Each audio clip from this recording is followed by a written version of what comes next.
Reciban nuestro saludo en la novena actividad orientadora de la asignatura Clínica 1.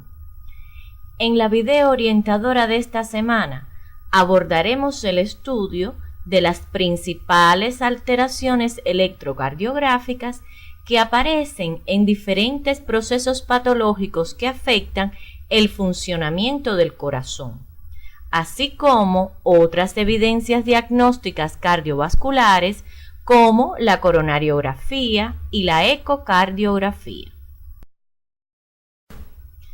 Al terminar la actividad orientadora de hoy, serán capaces de rememorar los principales elementos que componen el electrocardiograma y sus características normales, identificar los trastornos del ritmo cardíaco y los bloqueos de rama, reconocer los signos electrocardiográficos de la cardiopatía isquémica como la lesión, la isquemia y la necrosis, y valorar la importancia de la coronariografía y la ecocardiografía en el diagnóstico de las principales afecciones cardiovasculares. Como recordarán de la asignatura Morfofisiología Humana 4, mediante el electrocardiograma es posible identificar las características de la actividad eléctrica del corazón y por ende sus alteraciones estructurales. Existen conceptos importantes que también debemos recordar, como son las derivaciones, que constituyen un sistema de exploración del campo eléctrico cardíaco y son de dos tipos, las bipolares estándares y las unipolares. Y atendiendo al plano en que se registran los fenómenos eléctricos, pueden ser derivaciones de miembros y precordiales. Las derivaciones bipolares de miembros son conocidas también como derivaciones estándares y comprenden de 1, diferencias de potencial entre el hombro izquierdo y el hombro derecho, de 2, diferencias de potencial entre la pierna izquierda o sínfisis del pubis y el hombro derecho, y de 3, diferencia de potencial entre la pierna izquierda o sínfisis del pubis y el hombro izquierdo. Las derivaciones unipolares de miembros incluyen ABR, ABL y ABF. La tercera letra representa en inglés el lugar de colocación de los electrodos. Así, ABR será el brazo derecho, ABL el brazo izquierdo y ABF la pierna izquierda o sínfisis del pubis. Y por último, las derivaciones precordiales o torácicas que incluyen V1, V2, V3, V4, V5 y V6. La lectura de un electrocardiograma no se logra sin un análisis sistemático de cada uno de sus accidentes, para lo cual es bueno proceder siempre del mismo modo y según una secuencia preestablecida. Existen varios métodos propuestos para esta lectura sistematizada, pero comentamos el siguiente. La determinación del ritmo cardíaco, para lo que tendrás presente la morfología de la onda P, la distancia entre ondas P y P o entre ondas R y R, y el tiempo de conducción aurículo-ventricular o intervalos PR sucesivos de duración normal y constante. La determinación de la frecuencia cardíaca. Para reglas prácticas tienen en cuenta diferentes prácticas que debes revisar en tu libro de texto. En la imagen te mostramos una de ellas, que consiste en dividir 1500 entre el número de cuadros pequeños existentes entre dos ondas R de una misma derivación. La determinación del eje eléctrico. Su forma de realizarlo lo deben recordar y o revisar en la asignatura Morfofisiología Humana 4. El estudio de la onda P. Como recordarás, traduce la despolarización auricular. Es generalmente positiva en las 3 derivaciones estándares y negativa en ABR. El estudio del intervalo PR. Su duración normal varía entre 0,12 a 0,20 segundos y se mide generalmente en D2. El estudio del complejo QRS, compuesto por las ondas Q, R y S. Este complejo representa la despolarización ventricular. Las 3 ondas no tienen que aparecer necesariamente y sus principales características se muestran en la imagen que aparece en la pantalla. El estudio del segmento ST es un trazo grueso isoeléctrico que va desde el final del complejo QRS hasta el inicio de la onda T. Representa el período refractario absoluto del corazón. El estudio de la onda T es una onda lenta, redondeada, de trazo grueso que sigue al segmento ST y representa la repolarización ventricular. El estudio del intervalo QT es el intervalo de mayor tiempo que va desde el inicio de la onda Q hasta el final de la onda T.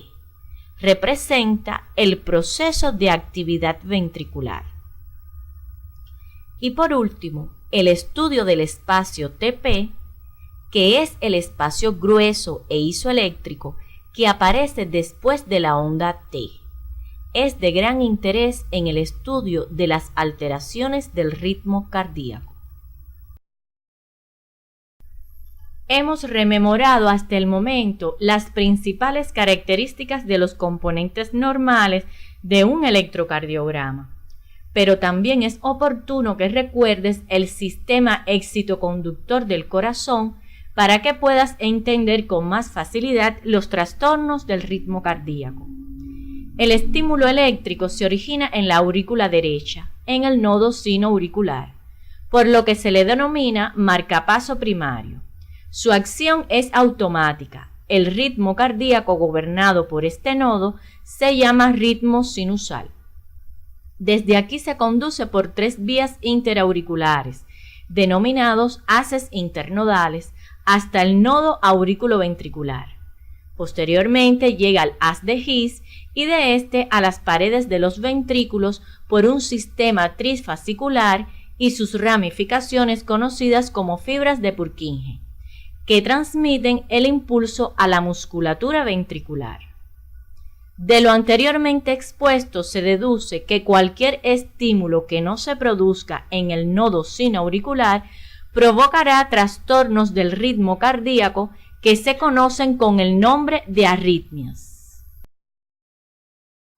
Las arritmias se clasifican en arritmias por trastornos en la formación del impulso eléctrico, que pueden dividirse en 2 grandes grupos, normotópicas y heterotópicas, y arritmias por trastornos en la conducción del impulso eléctrico, que a su vez se dividen en retardadas, como se observan en los bloqueos aurículo-ventriculares, en los bloqueos de rama y en los bloqueos de arborización, y aceleradas, como ocurre en el síndrome de Wolff-Parkinson-White. De las arritmias por trastornos en la formación del estímulo eléctrico normotópicas, nos referiremos por su frecuencia a la taquicardia sinusal, que se caracteriza por aumento de la frecuencia cardíaca por encima de 100 pulsaciones por minuto. Espacios onda R menor de 15 milímetros. habitualmente por debajo de 150 pulsaciones por minuto, como se observa en la imagen. Las causas más frecuentes que la genera son insuficiencia cardíaca, fiebre reumática activa, hipertiroidismo, miocarditis aguda, shock, astenia neurocirculatoria, perturbaciones de la afectividad, dolor, hemorragia, infarto agudo del miocardio, ingestión de alimentos, nicotina y los fármacos como la adrenalina, la cafeína y los nitritos.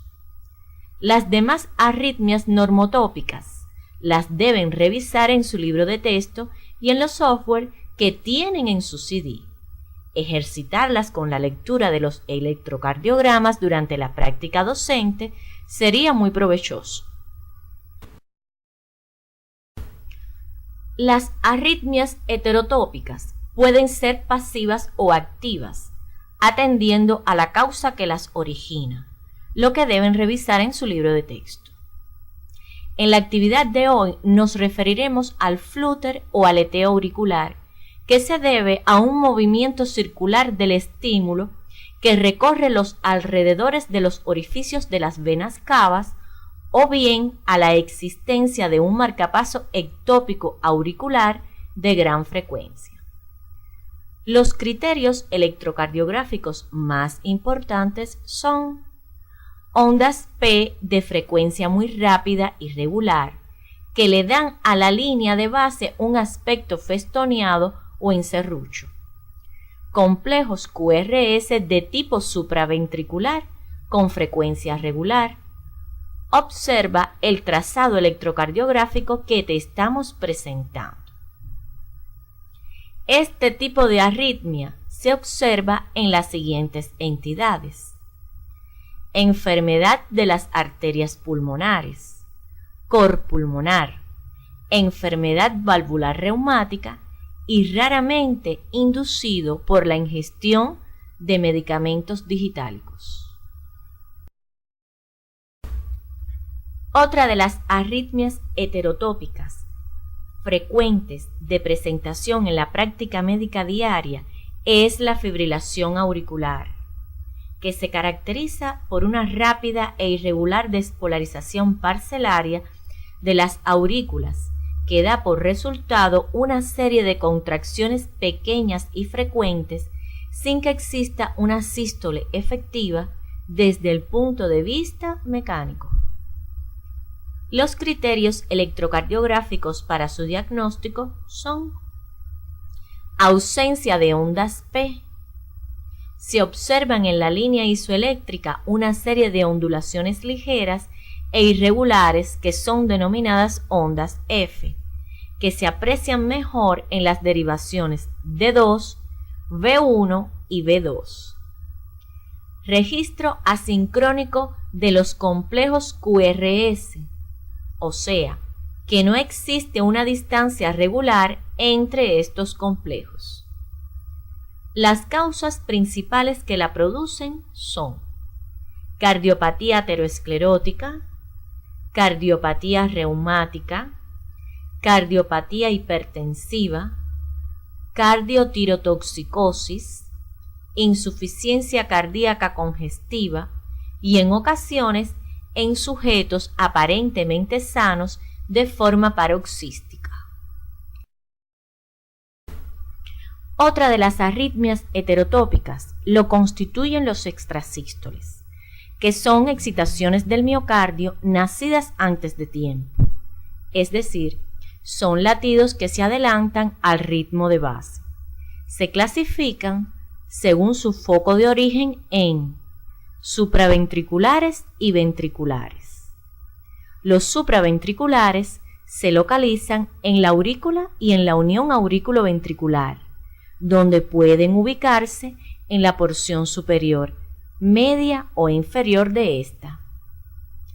Según su frecuencia y morfología, se clasifican en aislados y frecuentes. Estos últimos pueden ser bigeminados, trigeminados, pareados, en salvas, interpolados, polifocales y R en T. Los extrasístoles auriculares son contracciones originadas en las aurículas y tienen las siguientes características. Presencia de onda P positiva, si se origina en la porción alta de la aurícula, y negativa si es en la baja. El intervalo PR es de 0,12 segundos o superior. El complejo QRS es del tipo supraventricular y no existe pausa compensadora completa. Los extrasístoles nodales deben revisarlos en su libro de texto y en el software de electrocardiografía que aparece en su CD. Por último, dentro de este tipo de arritmias nos referiremos a las taquicardias paroxísticas supraventriculares, en las que se producen una sucesión ininterrumpida de extrasístoles. Los criterios electrocardiográficos para su diagnóstico son: la frecuencia cardíaca oscila entre 150 y 200 latidos por minuto generalmente. Tienen onda P, pero rara vez suele ser identificada. El complejo QRS es de tipo supraventricular con morfología y duración normales. Existe ligero desnivel negativo del ST, a veces con onda T negativa, producida por cambios secundarios a la taquicardia o cambios primarios por insuficiencia coronaria. Aparece de forma esporádica y son de comienzo y final súbitos. Los extrasístoles ventriculares son contracciones prematuras originadas en las paredes ventriculares o en una de las ramas de la plegitis. Son los más frecuentes. Sus características electrocardiográficas son: no están precedidos de ondas P usualmente. No hay intervalo PR. Los complejos QRS son aberrantes o no parecidos al complejo de base. Tienen ondas T oponentes y de gran voltaje. Tiene pausa compensadora completa, que consiste en el espacio diastólico alargado que existe después de un extrasístole. Observa el trazado electrocardiográfico que te estamos mostrando.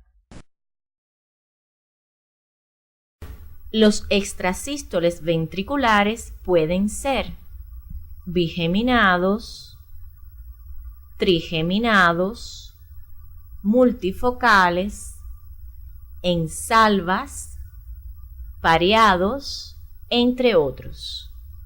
Estudia estos contenidos en la bibliografía básica y complementaria que aparece en tu CD. Ahora pasaremos a abordar el estudio de las arritmias por trastornos de la conducción del estímulo eléctrico, de las que nos referiremos a los bloqueos auriculoventriculares. Los bloqueos auriculoventriculares pueden ser de primer grado, de segundo grado, que a su vez tienen dos formas, MOVIS 1 y MOVIS 2, y el bloqueo auriculoventricular de tercer grado. El bloqueo auriculoventricular de primer grado se reconoce por las siguientes características electrocardiográficas. Intervalo PR con una duración mayor de 0,20 segundos. Es frecuente en las siguientes entidades: causas funcionales en los atletas, en afecciones degenerativas del miocardio, reumatismo articular agudo y en la difteria, causas tóxicas como en la intoxicación digitálica. El bloqueo auriculoventricular de segundo grado se clasifica en MOVIS 1 y MOVIS 2. El bloqueo auriculoventricular tipo MOVIS 1 se caracteriza por el progresivo aumento en la duración del intervalo PR, fenómeno de Weichenbach-Luciani, que precede a un estímulo sinusal no conducido, es decir, una P que no es seguida por un complejo QRS. Después que no se conduce una onda P, el próximo intervalo PR es más corto. El bloqueo aurículo-ventricular de segundo grado tipo MOVIS II se caracteriza por presentar las siguientes alteraciones electrocardiográficas: intervalos PR constantes, antes que no se conduzca en forma inesperada una onda P, como se señala en las imágenes que te mostramos. En el bloqueo aurículo-ventricular de tercer grado, el estímulo originado en la aurícula no puede atravesar el nodo aurículo-ventricular y los ventrículos tienen que latir con ritmo propio, estableciéndose un ritmo pasivo. Los criterios electrocardiográficos son los siguientes. Las distancias entre onda P y onda P son iguales entre sí y distintas a los de los complejos QRS, que a su vez guardan entre sí la misma distancia.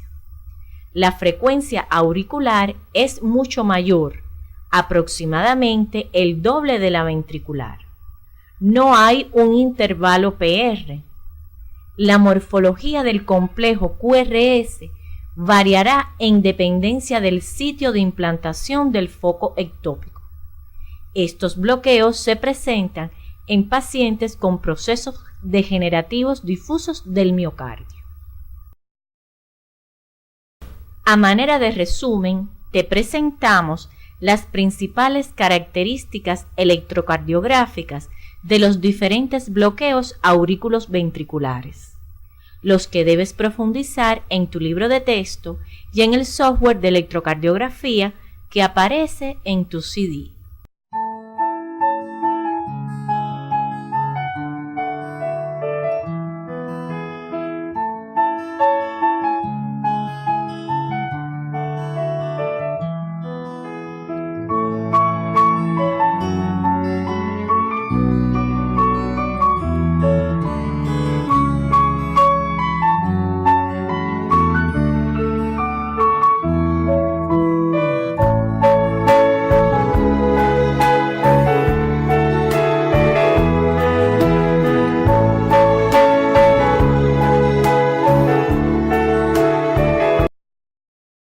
Los bloqueos de rama consisten en una interrupción o retraso del paso del estímulo eléctrico por una de las ramas del haz de His.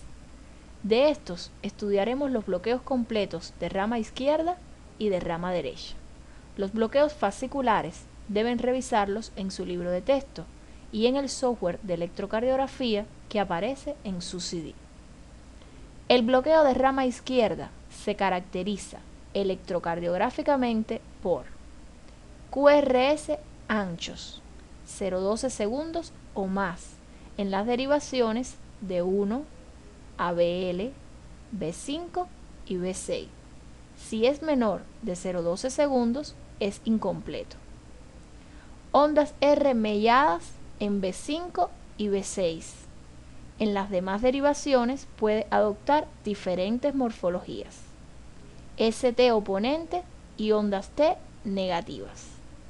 Puede observarse en las siguientes enfermedades: hipertensión arterial, hipertrofia ventricular izquierda, cardiopatía isquémica, miocardiopatías primarias y secundarias, insuficiencia aórtica luética, infarto agudo del miocardio, cuyo diagnóstico se dificulta cuando ambos coexisten. El bloqueo completo de la rama derecha del haz de His posee las siguientes características electrocardiográficas. El QRS es ancho, mayor de 0,12 segundos. Si es menor, es incompleto. Morfología en M en V1 y V2. Cambios secundarios de la repolarización ventricular. Eje eléctrico frontal del QRS a la derecha. Si el eje es muy izquierdo, se debe sospechar la asociación con hemibloqueo anterior izquierdo. Presenta P pulmonar. Puede verse en personas sanas, pero también en aquellos pacientes afectados por hipertrofia ventricular derecha, enfermedad pulmonar obstructiva crónica, cor pulmonale, miocardiopatías y miocarditis, y en la comunicación interauricular ostium secundum. Como ya conoces de tus estudios en morfofisiopatología humana, el infarto del miocardio se define como el daño miocárdico irreversible que conduce a la necrosis. Su causa más frecuente es la obstrucción de la arteria coronaria, de origen trombótico, que se produce en la zona de ruptura de una placa de ateroma. Cronológicamente, en el infarto de cualquier localización aparecen 3 signos electrocardiográficos específicos que estudiaremos en el día de hoy: la isquemia, la lesión y la necrosis. La isquemia produce alteraciones de la onda T. Si la isquemia es subendocárdica, la onda T es alta y positiva, y se debe realizar el diagnóstico diferencial con la hiperpotasemia y con las ondas T de pacientes con predominio vagal. Cuando la isquemia es subepicárdica, la onda T es negativa. El diagnóstico diferencial se realiza con las alteraciones secundarias al crecimiento ventricular izquierdo, con los bloqueos de rama, con las pericarditis y con los síndromes de preexcitación ventricular. Las alteraciones de la onda T debidas a isquemia suelen tener morfología simétrica, al contrario de las alteraciones secundarias a la repolarización ventricular, que suelen ser asimétricas. La lesión se produce cuando existe una disminución severa del flujo coronario. Se manifiesta en el electrocardiograma como alteraciones del segmento ST. Cuando existe lesión subendocárdica, se observa descenso del segmento ST. Hay que hacer el diagnóstico diferencial con cambios electrocardiográficos de hipertrofia ventricular izquierda, con bloqueos de rama, preexcitación ventricular y el uso de fármacos como la digoxina, por sus repercusiones sobre el trazado electrocardiográfico. La lesión subepicárdica se observa como el ascenso del segmento ST. Se realiza el diagnóstico diferencial con la pericarditis, los aneurismas ventriculares y la repolarización ventricular precoz. Cuando se necrosa el miocardio, no se produce ninguna fuerza eléctrica.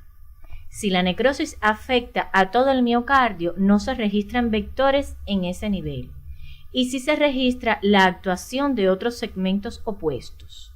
Lo que se genera es una onda Q que tiene las siguientes características: duración mayor o igual a 0,04 segundos, amplitud de 1/4 o el 25% de la onda R, lo que sería una onda Q profunda, presencia de complejo QS en ausencia de bloqueo de rama izquierda, presencia de onda Q en una derivación que habitualmente no tenga onda Q, como es en V1, V2 y V3. Si la necrosis no es transmural y persisten zonas de epicardio sin necrosar, la onda Q se seguirá de una onda R variable. Y si la necrosis afecta solo al epicardio, se producirá una onda R al inicio del complejo QRS que será de menor amplitud que la que existía sin necrosis. Es importante reconocer la zona afectada, para lo cual es necesario que recuerdes las derivaciones y su relación con las zonas que se representan en ella. Si las alteraciones aparecen en las derivaciones D2, D3 y ABF, se corresponde con afectación de la cara postero-inferior o diafragmática. Si aparecen en B1, B2 y B3, sería la cara septal. Si fueran en B1, B2, B3 y B4, entonces la cara anterior. Si es en B5 y B6, la afectación sería lateral bajo. Si es en D1 y ABL, lateral alto. Si los cambios electrocardiográficos estuvieran en B1 hasta B6, sería anterior extenso. Si estos cambios estuvieran en D1 a BL, B1 a B6, entonces anterolateral. Además, por esto se puede identificar qué ramas de las arterias coronarias es la que está afectada, como aparece en la imagen que te mostramos. Resumiendo, podemos señalar que la evolución de un infarto transita por las siguientes alteraciones electrocardiográficas. Cuando hay signos de lesión, se observa supradesnivel del segmento ST. Si los signos son de isquemia, hay aparición de ondas T negativas y sus características distintivas, como anteriormente hemos señalado. Y la necrosis se caracteriza por la presencia de la onda Q. A continuación expondremos las evidencias imagenológicas de este síndrome. La coronariografía revela las lesiones del lecho vascular coronario, como son las estenosis y las oclusiones vasculares. Es de gran valor para la evaluación de la coronarioplastia. En la imagen se observa una coronariografía que muestra estenosis arterial. Esta coronariografía está realizada por el método de tomografía multicorte, donde se aprecia una placa de ateroma en la pared anterior de la arteria coronaria. En esta imagen pueden observar la presencia de una placa blanda, además de placas de ateromas duras en la coronaria izquierda. La ecocardiografía es la aplicación del ultrasonido diagnóstico en las patologías cardiovasculares. Puede ser de varios tipos: la ecocardiografía modo M bidimensional, la ecocardiografía Doppler pulsada a color y la ecocardiografía tridimensional.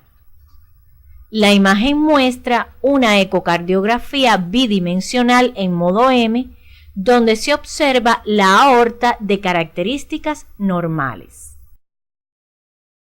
En la ecocardiografía de la imagen se muestra la hipertrofia de la pared del ventrículo izquierdo, así como la dilatación de la aurícula izquierda en un paciente que padece de hipertensión arterial.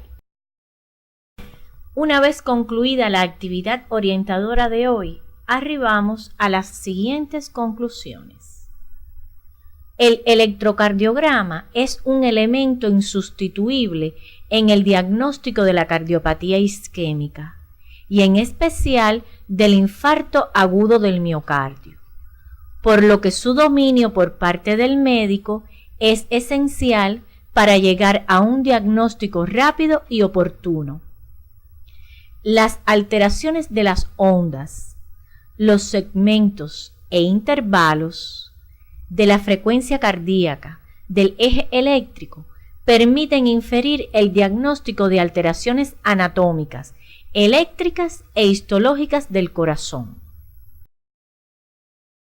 Las arritmias cardíacas son de frecuente aparición en la práctica médica diaria y sus manifestaciones electrocardiográficas son en ocasiones las únicas que se detectan, por lo que unido a un buen interrogatorio, complementan el diagnóstico de las principales enfermedades que las provocan.